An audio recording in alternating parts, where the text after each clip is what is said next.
17절까지의 말씀입니다. 예수께서 빌립보 가이사랴 지방에 이르러 제자들에게 물어 이르시되 사람들이 인자를 누구라 하느냐 이르되 더러는 침례 요한 더러는 엘리야 더러는 어떤 이는 에레미야나 선지자 중에 하나라 하나이다. 이르시되 너희는 나를 누구라 하느냐. 시몬 베드로가 대답하여 이르되 주는 그리스도시요 살아계신 하나님의 아들이시니이다. 예수께서 대답하여 이르시되 바요나 시몬아 내가 복이 있도다. 이를 내게 알게 하니는 혈육이 아니요 하늘에 계신 내 아버지시니라. 아멘. 요즘 좀 이렇게 좀 유명하신 분, 특별히 이렇게 연예인들이 좀 세상을 떠나는 것 같아요. 지난주에는 그렇죠. 이 구준엽 씨의 그 부인 되는 대만 여인이죠. 우리나라 발음으로 하면은 서희원이라고 하는 저분이 48살밖에 되지 않았는데 일본으로 여행 왔다가 폐렴에 이렇게 독감으로 앓다가 폐렴으로 이렇게 돌아가셨다는 얘기가 들리더라고요. 참 제가 이 구준엽 씨를 다시 이렇게 봤거든요. 뭐 이렇게 뭐 옛날에 뭐 꾹 따라 뭐 어쩌고 뭐 이러면서 노래 부르고 그럴 때는 껄렁한 젊은이다 이렇게 생각을 했었는데 23년이 지난 다음에 그 자기가 젊었을 때 좋아했던 여인이 이혼했다라고 하는 소식을 듣고 그것도 한국 여자도 아닌데 대만 여자한테 이렇게 연락을 해가지고 이렇게 아내로 맞이하는 이렇게 보면서 참 멋진 남성이다. 멋진 남성이다. 그런 생각을 가지고 있었는데 참 오래오래 잘 살았으면 좋겠다 이랬는데 이게 이렇게 부인이 죽었다는 소식이 들리는 거예요. 그럼 구준엽 씨는 이제 어떻게 사나. 그렇게 사랑하는 아내를 잃었으니. 그러면서 이렇게 추모하는 마음이 있었거든요. 추모가 뭔지 아시죠? 추도라고 하는 말도 있고. 그런데 꼭 이렇게 사망 소식이 얼마 뜨자마자 얼마 안 돼서 곧 이어서 쭉 뜨는 것이 이 서희원 씨가 남긴 유산이 1200억인데 이 1200억을 구준엽 씨가 유산으로 받지 못할 그런 상황이다 이러면서 본 남편이 양육권 때문에 어쩌다 이런 얘기가 나오면서 추모 기분이 그냥 싹 바뀌면서 이상한 말로 막 이렇게 바뀌더라고요. 이게 뭔가. 여러분 그 옆에 있는 분 누구인지 아시죠? 이 송대관 씨 진짜 짱하고 해달날 돌아온단다 이래가지고 일학 스타가 오래 고생을 참 오래 했더라고요. 또 이분이 집사님 아닙니까? 집사님. 참 그래서 이렇게 얘기 들을 때 이분의 부인도 괜찮은 그런 부인인데 어떻게 그렇게 부동산에 이렇게 관심을 가졌는지. 이 대천 시내에서 대천 해수욕장으로 가다 보면 넓은 들판이 있는데 대천 밑에가 남포면이거든요.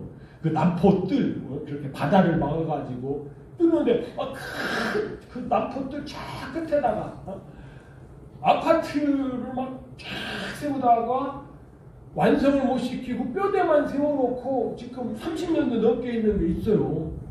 그게 이제 이 송대관 씨 부인이 그렇게 땅 7만 평을 사가지고 그렇게 투자를 했는데 돈이 모질라니까 그렇게 해서 부도 비슷하게 나가지고 그거 갚느라고 굉장히 고상했다라고 하는 그런 소식을 듣고 참 또 이분도 그렇잖아요. 이렇게 간간히 들어오는 소식이 위가 안 좋아가지고 수술을 했다. 그러면 위암 수술인 건지 모르겠어요.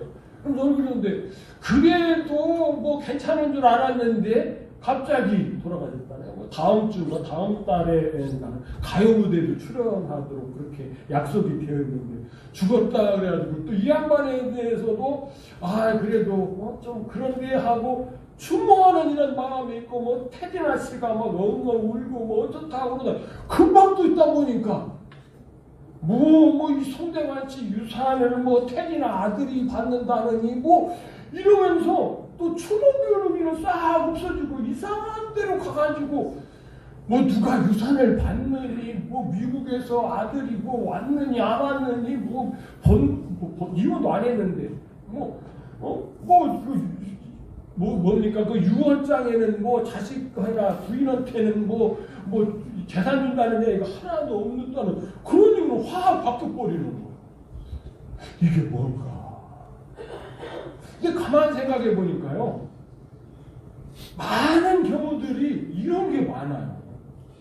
우리가 지금 이 신앙생활 하는 데 있어서도요, 이런 게 많습니다. 이 교회라고 하는 것도요, 사실은 이런 요소들이 많이 있어요. 이 교회가 참 어마어마한 건데, 어떻게 생각하면 뭐예요? 천지 만물을 창조하신 것도 하나님께서 왜 창조하셨어요? 이 교회를 얻기 위해서 결국 천지 만물이 없어진 다음에 남는 것이 뭐라고요? 새하늘과 새 땅 가운데 있는 새 예루살렘이잖아요. 새 예루살렘이 교회가 완성된 거잖아요. 교회. 근데 교회 때문에 천지 만물을 창조하셨고, 여러분 예수님께서 그 십자가에 고통당하시는 것도 왜 고통당했다고요? 내 죄를 위해서 예수님께서 내 죄를 사하기 위해서 십자가를 지으셨지. 여러분 이건요, 아까 제가 조금 전에 말씀한 것처럼 변방이에요. 변방. 우리 송대관 집사님이 돌아가신 다음에 유산을 어떻게 하느냐, 유언장을 어떻게 썼느냐, 이거 변방이죠. 실제는 뭡니까? 사도행전 20장 28절에 딱 이렇게 딱 부러지게 말씀하고 있어요. 여러분을 감독자로 삼고 그 하나님이 자기 피로 사신 교회를 보살피게 하셨느니라. 그 하나님 신약에 나오는, 제가 이 원어를 저도 얘기를 하고 싶지 않은데, 그리고 원어를 얘기하지 아니하면은 하나님께서 의도하신 바대로 이렇게 말씀이 잘 묵상이 안 돼요. 여러분 오늘 여러분 교동문 하실 때도 좀 이상하다고 느끼지 않으셨습니까? 지난번에도 한번 이렇게 정리해 드렸었는데, 계속해서 심판이라고 하는 내용이 이렇게 나오지요. 그러다가 갑자기 뭐가 나와요? 정죄가 나와요. 정죄. 그렇죠? 그럼 이게 뭐지? 하는데, 사실은 우리의 심판이라고 번역된 것이 뭘로 번역해야 된다고요? 정죄로 번역이 돼야 된다라고 하는 것이죠. 그런데 이걸 원어로 생각하지 아니하면은 이 요한복음을 기록했던 요한이 실수한 것인가? 그런데 요한이 실수한 것이 아니라 번역하시는 분들이 조금 더 주의를 기울였으면은 괜찮은 것인데, 그렇게 주의를 기울이지 않다 보니까 그런 실수가 나오는 것이죠. 그래서 그냥 우리 성경으로 보면은 예수 믿는 사람들은 하나님께서 심판하지 아니하신데 그렇게 알도록 그렇게 번역이 되어 있다고요. 그런데 한번 죽는 것은 사람에게 정한 것이요, 그 후에는 뭐가 있다고요? 심판이 있다고요. 그거 말씀은 예수님 믿는 사람들에게도 해당되는 거거든요. 그러면은 요한복음 3장 말씀하고 히브리서 9장 27절 말씀하고 충돌하는 거잖아요. 그런데 하나님의 말씀은 충돌하지 않아요. 그래서 할 수 없이 원어를 얘기하는 겁니다. 원어에는 요한복음 3장에 나오는 그 심판이라고 되어 있는 것이, 이게 원어상으로 보면은 정죄다. 예수 믿는 사람에게는 하나님께서 용서를 해줬기 때문에 어떻게 한다고요? 정죄하지 않는다. 이런 뜻인데, 우리 성경에는 이게 심판으로 다 나와가지고 우리가 성경을 배우는데 이렇게 오해가 되는 것이죠. 저 본문 같은 저 말씀도 그런 것이죠. 데오스라고만 나와요. 구약에는 하나님이 엘로힘이라고 해가지고요, 복수입니다. 하나님들 이렇게 나오거든요. 그러니까 하나님들 하니까 우리는 삼위일체 하나님을 믿기 때문에 하나님들이 하면은 뭘 누구를 생각해요? 성령님, 아버지 하나님, 아들 예수님 이거 세 분을 생각을 하잖아요.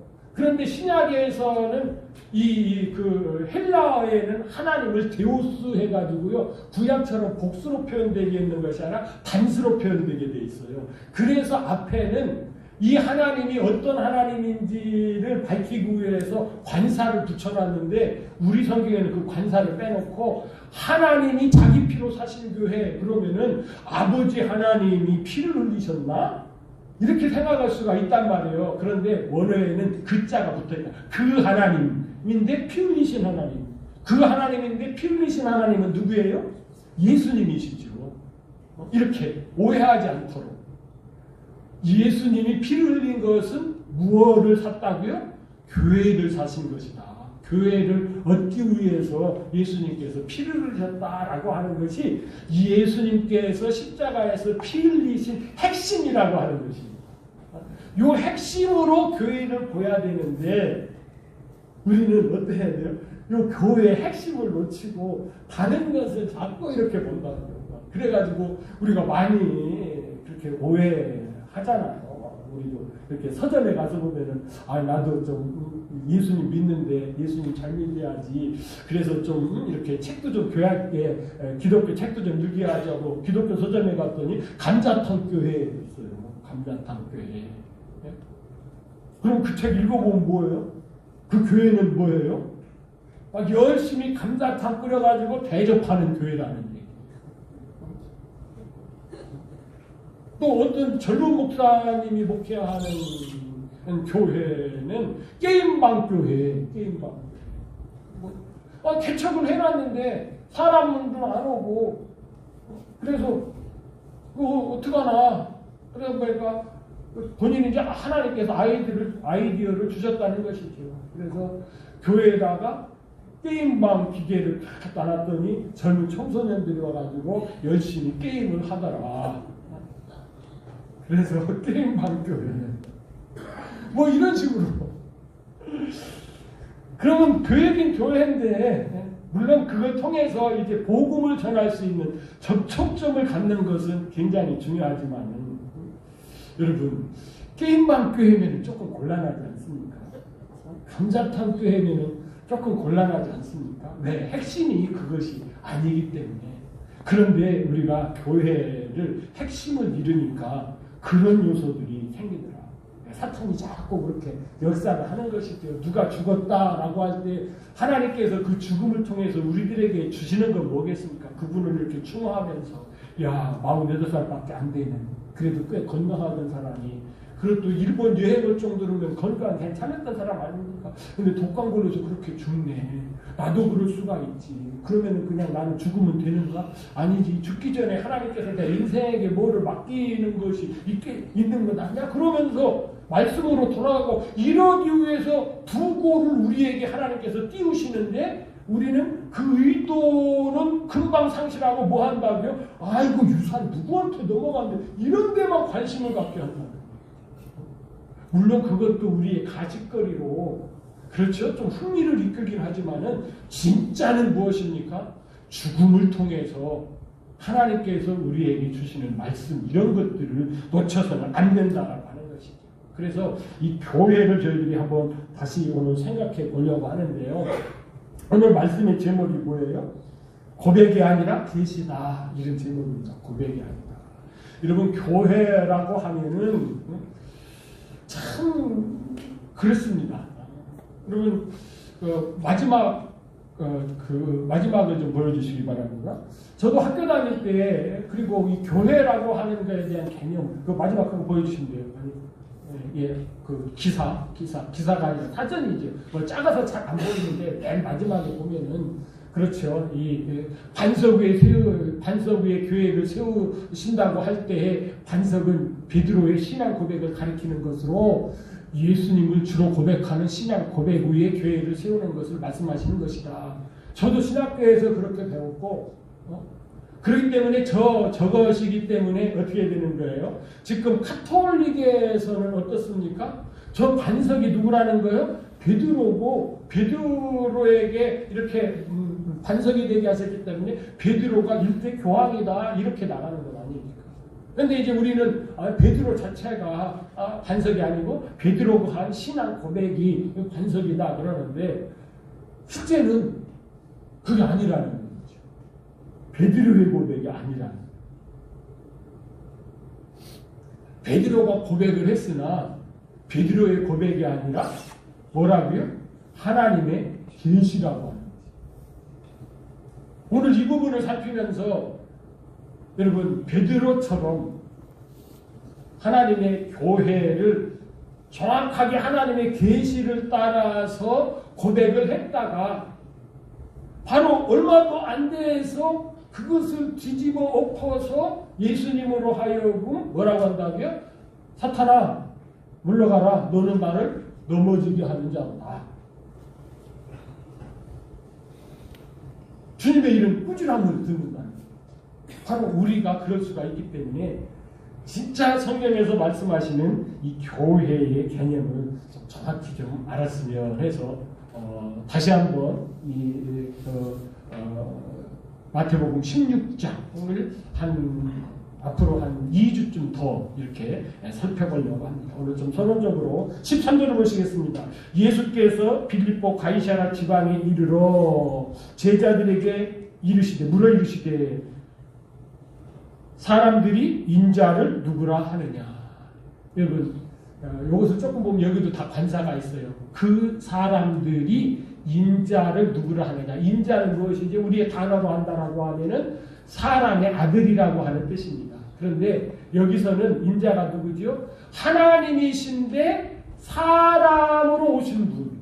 그래서 예수님이 육신으로 이 세상에 오셨을 때에는 자기 자신을 호칭할 때 고집스럽게 뭘 호칭해요? 인자 이렇게 호칭을 합니다.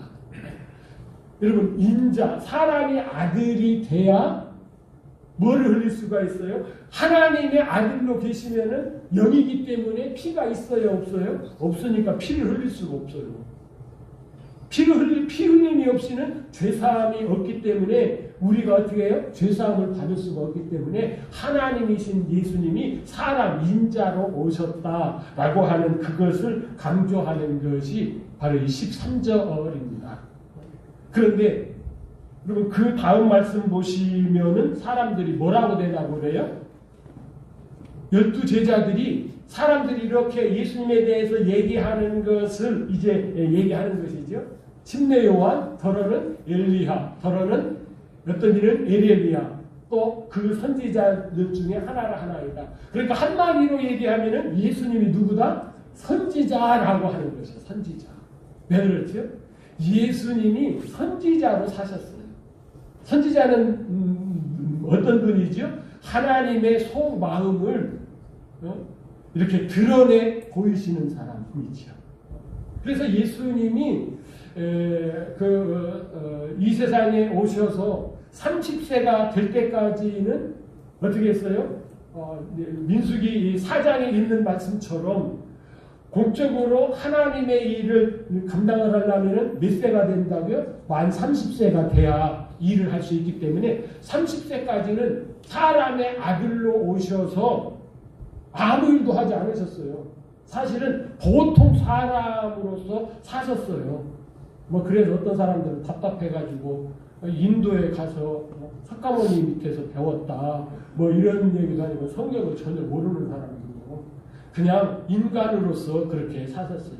그런데 만 30세가 되어서 어떻게 하죠? 어떻게 해야 되죠? 여러분, 이 16절을 보시면은 예수님께서 그리스도로 오셨기 때문에 그리스도라고 하는 뜻은 무엇이라고요? 16절 그거 그냥 보십시오. 그냥 넘기시기 바라고. 그 다음 거요. 그리고 그리스도는 뭐라고요? 그리스도. 요것도 그래서 원어를 얘기하지 않을 수가 없어요. 이게 뭐예요? 헬라어를 우리나라식으로 발음을 했거든요. 그리스도. 그런데 이 그리스도가 구약 성경을 쓴 히브리어하고는 또 달라요. 메시아, 구약 성경에서는 뭐라고 얘기한다고요? 메시아라고 얘기해요. 그 뜻은 뭐예요? 기름 부음을 받은 자. 기름 부음을 받은 자가 그리스도예요. 구약식으로 얘기하면은 기름 부음을 받은 자가 뭐라고요? 메시아예요, 메시아. 그런데 성경에 보면은 기름 부음을 받는 자는 세 부류의 사람들이 있다고요. 다 아시는 바대로. 첫 번째는 뭐요? 선지자에게 기름을 부어서 그리스도가 되게 하고, 그 다음에요, 대제사장에게 기름을 부어서 그리스도가 되게 하고, 그리고 왕에게 기름을 부어서 그리스도가 되게 하는 거예요. 그러니까 선지자도 그리스도고, 대제사장도 그리스도고, 누구도 그리스도예요? 왕도 그리스도예요. 그 사람들은 기름 부음을 받으셨기 때문에. 그런데 예수님은 이 세 가지 요소를 다 가지고 계신 분이에요. 그래서 이 세상에 오셨을 때에 먼저는 선지자 그리스도로 오셨어요. 그럼 예수님께서는 언제 기름 부음을 받으셨나요? 예수님께서 선지자로서 기름 부음을 받으신 것은 누가복음 3장에 가서 보면은 침례를 받으실 때에 물에서 올라오시잖아요. 그때 어떻게 했다고요? 성령이 비둘기같이 임하신 거죠. 성령으로 기름 부음을 받으신 것이죠. 그래서 무슨 사역을 했다고요? 만 30세가 되어서 성령으로 기름 부음을 받으셔서 선지자 사역을 하신 것이죠. 그래서 병자를 만나면 병자 고쳐주고, 말씀이 궁한 분들에게는 말씀을 전파해 주시고, 이러시면서 선지자 사역, 구약시대에 선지자들이 했던 사역을 쭉 감당을 하시다가 예수님은 선지자 사역으로 끝나셔야 될 뿐이 아니라 이제 그리스도, 대제사장으로서 그리스도의 사역을 감당하실 때가 가까이 온 것이 이제 오늘 말씀의 배경이 되는 것입니다. 그래서 30세에 이 선지자 그리스도로 침례를 받으셔서 사역을 한 다음에 3년 반이 거의가 지나갔었을 때, 이제 십자가 달리시기 가까웠을 때에 제자들을 들이시고 수학여행 비슷하게 북쪽 경치가 좋은 가이사라 빌립보 지방에 가셔서 오늘 질문을 하신 것이고, 그런 다음에 그럼 너희들은 나를 누구라고 하느냐라고 할 때에 우리가 잘 아는 대로 베드로가 뭐를 했다고요? 신앙 고백을 했다라고 하는 것입니다. 그 신앙 고백 내용이 우리가 잘 아는 바대로 주는 그리스도시요 살아계신 하나님의 아들이십니다. 그런데 여러분, 주는 그리스도시요 살아계신 하나님의 아들이십니다 라고 하는 이 고백 중에 진짜 중요한 것은 뭐예요? 뒤에 거 살아계신 하나님의 아들이십니다 라고 하는 것은 빼도 괜찮을 정도예요. 그래서 마가복음에서는 똑같은 말씀인데 그냥 당신은 그 그리스도이십니다. 그 그리스도. 어떤 그리스도? 대제사장으로서 자기가 제물이 되어서 제사를 드리실 그리스도이십니다. 이렇게 했다는 것이죠. 그래서 이 마가 같은 경우는 뒤에 살아계신 하나님의 아들입니다는 떼놓으셨어요. 오히려 더 왜 그렇죠? 이 그리스도이심을 강조하기 위해서. 그런데 이 그리스도는 제물 되신 그리스도이시니까 어떻게 돼요? 제물은 어떻게 되죠? 제물은 죽여야 되거든요. 죽여야 되는 그리스도라고. 그러니까 선지자 그리스도가 아니라 베드로 사도님이 그 그리스도라고 했었을 때에는 대제사장으로서 그리스도다 이렇게 고백을 했다라고 하는 것입니다. 그런데 여러분, 이 고백이 평소에 베드로가 예수님을 이렇게 따라다니면서 예수님께서 기적을 행하시는 것을 또 보고, 또 예수님께서 말씀하시는 것도 듣고, 또 예수님과 함께 기도 생활도 이렇게 하시면서 이분은 지금은 선지자 그리스도인데 이제 구약성경에 예언된 것처럼 이제 대제사장 그리스도가 되실 분이구나, 이렇게 그렇게 마음으로 알고 믿고 있다가 너희들은 나를 누구라고 생각하느냐라고 할 때 주는 그리스도시요 살아계신 하나님의 아들이십니다. 이렇게 고백을 했으면은 이게 뭐가 되는 거예요? 베드로의 신앙 고백이 되는데, 베드로는 평소에는 그렇게 알았다고요? 그렇게 믿었다고요? 그렇게 생각했다고요? 아닌데 이 순간에 갑자기 이렇게 했다는 얘기예요. 고백을 했다는, 주는 그리스도시요 살아계신 하나님의 아들이십니다. 이렇게 고백을 했다는 것이죠. 거기에 대해서 예수님께서 뭐라고 말씀하신다고요? 뭐라고 말씀하신다고요? 예수님께서 이렇게 말해요. 17절. 뭐라고 말씀하세요? 바요나 시모나. 이것도 제가 원어를 또 안 말씀드릴 수가 없어요. 안 말씀드리면 좋은데. 이 바라고 하는 것은 바, 아들이라고 하는 뜻이고, 요나가 이름이에요. 그래서 바요나 이렇게 할 때에는 요나의 아들이고, 베드로라고 하는 이름은 예수님께서 이름을 바꿔주신 거예요. 원래 베드로의 이름은 예수님께서 베드로라고 이름을 바꿔주시기 전에는 뭐였어요? 시몬이라고 하는 이름이에요. 시몬. 여러분, 이 시몬은 구약에 나오는 나헬의 둘째 아들, 야곱의 둘째 아들 시몬하고는 달라요. 시몬은 들었다. 여러분, 레아가 첫 번째 아들을 낳았을 때는 뭐예요? 그 남편이 자기를 사랑하는 것이 아니라 누구를 사랑해요? 자기 동생, 둘째 부인 라헬을 사랑하잖아요. 그런데 아들을 낳았어. 그때는 아들을 좋아하는 시대잖아요. 그래서 뭐라고 고백을 합니까? 아들을 낳았다. 아들을 낳았다. 루벤. 이렇게 하잖아요. 그래서 아들을 낳았으니까 남편이 이제 자기만 보고 이렇게 할 줄 알았는데 안 그래. 그러다가 또 어떻게 하다 보니까 둘째 아들을 낳았어. 그리고 이름을 뭐라고 줬다고요? 시므온. 들으심. 왜요? 하나님 아들 하나 더 주시면은 내가 이제 남편의 사랑을 받을 것 같습니다. 그랬더니 진짜 하나님께서 아들 주셔서 둘째 아들을 낳았어요. 그래서 뭐라고 줬다고요? 들으심. 내 기도를 들었다. 들으심. 시므온은 들으심이라고 하는 뜻입니다. 그런데 시몬은 여러분 그 뜻이 달라요. 이 시몬이라고 하는 뜻은 광야, 사막이라고 하는 뜻이에요. 이름이 좋은 이름인가요? 사막, 광야. 그래서 예수님께서 이 베드로의 이름을 시몬이라고 하지 않고 이제 장차 베드로라 하리라라고 요한복음 1장에 가서 보시면은 말씀을 하십니다. 그래서 이 베드로라고 하는 이름은 여러분 이제 예수님이 십자가에 돌아가시고 부활 승천하신 다음에 사도로서 역할을 할 때에 쓰였던 이름이 바로 베드로고, 보통 때 예수님의 제자로서 따라갈 때에는 이렇게 시몬으로 이렇게 사용이 되었었어요. 아직까지 뭐라 할까요? 사도로서 이렇게 온전히 변화됨으로 볼 수 없었을 그랬을 때죠. 그러면서 네가 복이 있도다. 주는 그리스도시요 살아계신 하나님의 아들이신다고 이렇게 고백을 할 수 있었던 것은 복이다. 그런데 이 복이 무슨 복이라고요? 마카리오스의 복입니다. 우리의 보통은 복하면은 어떤 복을 생각을 하죠? 율로기아, 이 형통의 복, 우리가 잘 먹고 잘 사는 복을 생각하잖아요. 그런데 우리 예수님께서는 그 복 말씀하시지 아니하고 하나님하고 가까운, 하나님하고 친한 복, 마카리오스 복을 받았다 하면서 이제 이 말씀을 하시는 것이요. 이를 네게 알게 한 이는 이렇게 얘기하잖아요.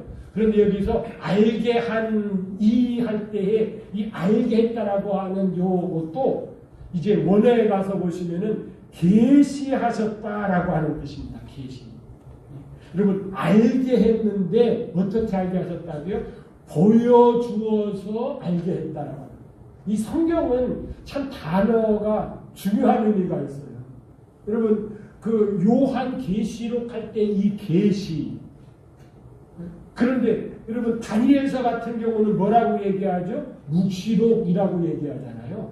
또 어떤 분들은 요한계시록을 묵시록이라고 얘기하는 분도 있어요. 뭐 천주교계 통해서는 또 그런 분들이 많이 있어요. 여러분 계시록은 계시록이고 묵시록은 묵시록이에요. 묵시는 뭡니까? 이렇게 닫아놔가지고 설명이 필요해. 모자이크를 처리해 놔가지고서 설명이 필요해. 저게 뭐다라고 하는 설명이 필요해. 그런데 계시는 뭡니까? 계시는 커튼을 이렇게 쳐놨다가 열었기 때문에 설명이 필요 없어. 그냥 본대로야. 그냥 봤더니 나비야. 그러면 나비인 것이고, 봤더니 자동차야. 그러면 자동차인 것이고, 계시는 설명이 필요 없는 것입니다. 그러니까 성경에서 이 묵시하고 계시도 이렇게 차이 나는데 하나님께서 계시하셨다는 것이에요. 베드로가 하나님께서 눈을 열어주셔서 계시하셔서 딱 보니까 이 예수님은 누구다? 평소에는 그렇게 한 번도 생각하지 않았었는데 바로 그 그리스도시구나. 대제사장 되신 그리스도이시구나 라고 하는 거죠. 그러면은 이 베드로의 신앙 고백이라고 우리가 믿고 이 말씀을 해석하는 것하고 이건 베드로의 신앙 고백이 아니라 하나님의 계시였구나 하는 건 무슨 차이가 있습니까? 여러분 이 신앙 고백이라고 하는 것은 베드로의 신앙 고백 이렇게 하면 주체가 누구예요? 베드로이기 때문에 어떤 현상이 벌어져요? 베드로가 이렇게 신앙 고백을 했기 때문에 예수님께서 그래 네가 고백한 대로 이제 내가 예루살렘에 올라가서 많은 고난을 받고 십자가에 못 박혀 죽고 3일 만에 살아날 거야 그랬으면은 베드로의 신앙 고백이라고 하면은 베드로가 어떻게 반응해야 돼요? 그러네요. 예수님의 이름대로 이제 제사장 그리스도대로 이제 드디어 제물이 되셔서 십자가에 돌아가시네요. 하나님의 뜻이 이루어지겠네요. 이래야 되는데 베드로가 주는 그리스도시요 하나님의 아들이신다는 건 베드로의 신앙 고백이 아니었기 때문에 뭐라고 얘기해요? 주님 그렇게 하면 안 됩니다. 그리고서 여러분 예수님한테 항변했다고 22절에 나오잖아요. 베드로가 예수님을 붙잡고 항변하게 돼요. 주여 그리마옵소서. 그리마옵소서 뭐예요? 제물이 되셔서 죽으실 제사장 그리스도가 되지 마옵소서 이렇게 얘기한다는 거예요. 여러분 그래서 여러분 제가 왜 이 말씀 저도 이걸 최근에 깨달았어요. 와 나도 이 말씀 무지무지하게 많이 봤는데 이 말씀이 안 깨달아져서 이 교회론에 있어서 늘 이 부분에 있어서 좀 찝찝했구나. 그렇구나. 여러분 교회의 반석은 베드로가 고백한 신앙 고백이 아니고 만약에 베드로가 고백한 신앙 고백이라고 하면은 그 고백은 언제예요? 언제든지 뭐라고요? 바뀔 수 있고 베드로의 마음에 따라서 생각에 따라서 초점이 달라질 수 있다는 얘기예요. 그런데 이게 반석이야 라고 하나님께서 계시로 보여주신 것은 바뀝니까? 안 바뀝니까? 안 바뀌지요. 그래서 오늘 제목이 베드로의 신앙 고백이 아니라 뭐라고요? 하나님의 계시입니다. 이렇게 제가 말씀을 전하는 것이죠. 이렇게 나니까 이렇게 깨닫고 나니까 교회론이 훨씬 더 선명해지고 확신해지고 그렇구나. 이거였었는데 이것을 못 봤기 때문에 이 천주교회에서는 베드로가 첫째 제1대 교황이라고 하면서 이렇게 교회를 이상하게 만들고 또 우리 개신교회에서도 막 감조탕 교회 막 이런 것들이 나오고 막 그렇죠 게임방 교회 이런 것들이 나오고 또 막 어떤 하다 이제 놀이방 교회도 나올 거야. 막 놀이방 교회 이런 게 나오는 것이구나. 왜? 베드로의 고백은 변하니까. 베드로의 고백 속에 보면 어떻게 해요? 교회가 사람만 그래도 오게 하고 그래가지고 그냥 말씀 전하는 애 하면서 막 이렇게 하면 되니까. 그렇게 해서 목사가 헌금 걷어서 월급 받고 집도 사고 이러면 되니까. 그런데 교회가 그것이 아니고 예수 그리스도의 신부라고 하면은 베드로의 신앙 고백이 아니라 뭐요? 하나님께서 베드로에게 계시하셔서 그때 정확하게 고백하게 한 하나님의 계시가 바로 반석이 되는 것입니다. 그래서 이런 면에서 우리가 교회론에 흔들리지 않냐. 교회가 어떤 것인지 이렇게 서서 여러분 하나님께서 아까도 말씀드렸듯이 천지 만물을 창조하시기까지 얻기까지 그렇게 원하셨던 예수님께서 십자가에서 피를 흘리시면서까지 얻기를 원하셨던 그 교회, 예수님께서 원하시는 그 교회를 꿈꾸시는 우리 사랑하는 배들의 지체들이 되시기를 주님의 이름으로 축복합니다. 여러분 이것이 됐으면은 서희원 자매처럼 48살에 죽든 그렇죠? 태진아 씨처럼 아니 송여관 씨처럼 죽었는데 부인이 상복을 안 입어도 아들들이 상복을 안 입어도 상관없는 거예요. 왜? 우리의 삶의 목표가 그것이 아니었고 그리스도의 신부 참 교회로 준비되는 것이기 때문에 그래서 우리가 이런 면에서 주님께만 소망이 있는 줄 믿습니다. 다 같이 일어나셔서 620장 찬송 3절